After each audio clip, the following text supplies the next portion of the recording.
Should Something Be Missing? By RDT.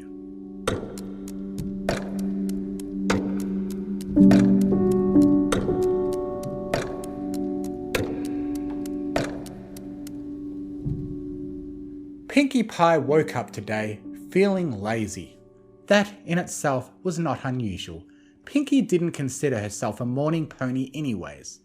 The scent of yesterday's cupcakes still faintly wafted up from the shop below. The mirror reflected her own visage, the soft morning light giving it an ethereal look as it had always done. The clock ticked steadily onwards. But today, something was different, for Pinkie wondered about not having a nose. Just imagine it, she thought to herself as she looked into that small makeup mirror on her bedside table. Not that she often used makeup, she was generally comfortable with how she looked. Rather, she had looked into the mirror every morning, framed by that warm glow of the dawn, as a reminder.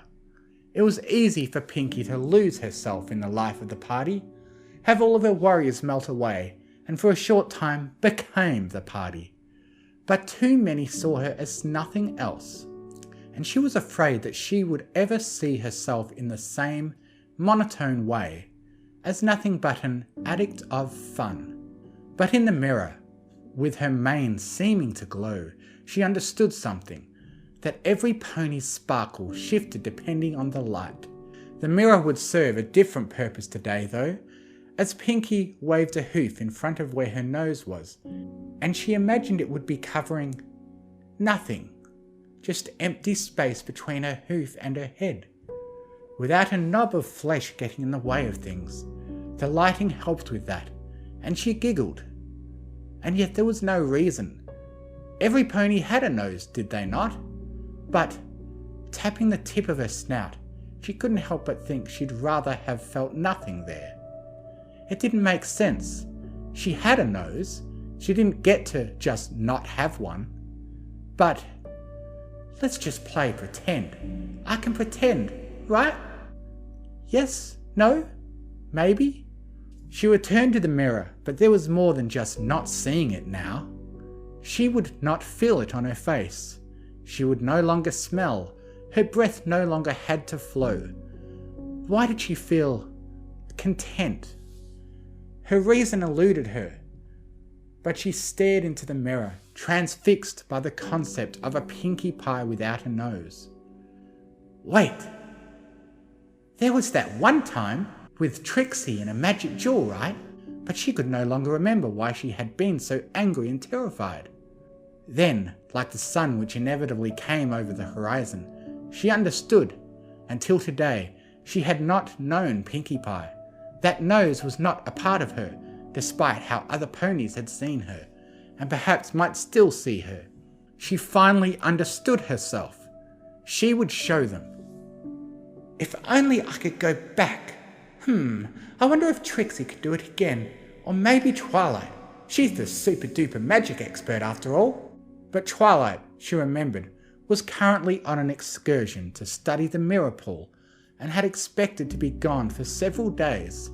I guess I'll have to wait, she thought. Her hopes evaporated. The scent of cupcakes taunted her. But then Pinkie had another thought. What if I didn't have a right foreleg? She knew immediately where she would remove it. 2 hoof widths below the elbow, just a hair above the top of her knee. She wouldn't have to drag it around with her. It wouldn't get in the way of her baking whenever she needed to open the oven or measure the ingredients. It would be liberating. She imagined herself wearing a prosthetic, but mere imagination was not enough for her. She grabbed a pencil and a piece of paper. The right forehoof kept the paper steady on the bedside table as she used her mouth to draw. A circle here, a line there, and slowly the image took shape. She looked at it, and tears came to her eyes. Yet, like last time, the euphoria was short-lived.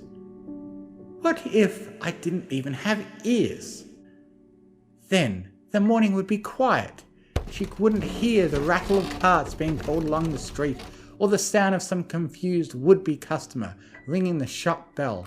Songbirds would just be birds, and the ticking of the clock would stop. Such a wonderful silence, yet Pinkie wanted more, or maybe it was less. What if I couldn't feel anything at all? As if she was an immaterial wisp floating through the air. Something was wrong. Something was wrong. Pinkie had never felt like this before. It was wrong that she could feel so right.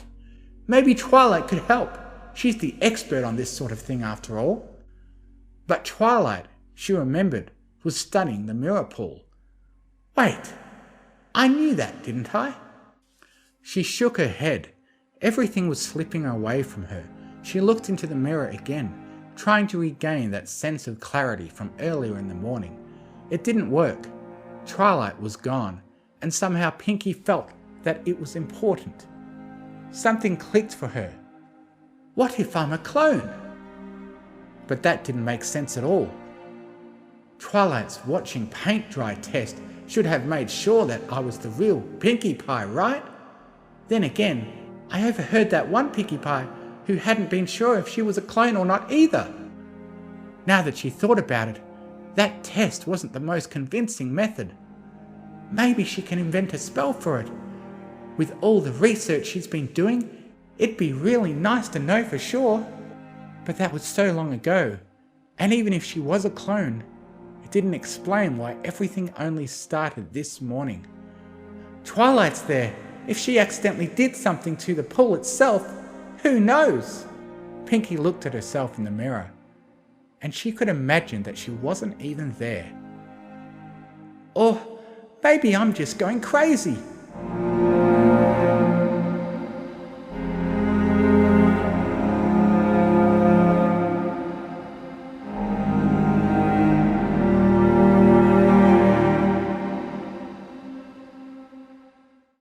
Thank you for listening. If you enjoyed what you heard, please consider joining my Patreon, patreon.com/TMFF, to get early access to audiobooks and to be able to request I do a reading of what you want, provided the author approves.